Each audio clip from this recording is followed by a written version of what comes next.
answered by the support and resistance concept of technical analysis.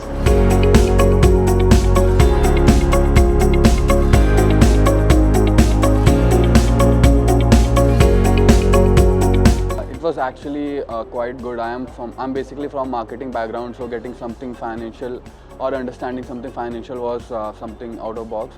After this session, I got basically an idea of how to look on the technical and the financial side of any company, and it will help me going into trading. I have work and I want to go into it, and so this session is actually going to help me a lot. Thanks, StockDaddy.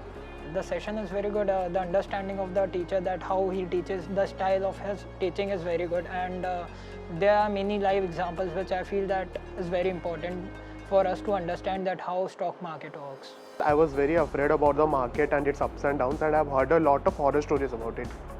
Learning about the fundamental and technical analysis in this session helped me a lot, and I think I'm now ready to invest and give a try to the stock market. Thank you, StockDaddy.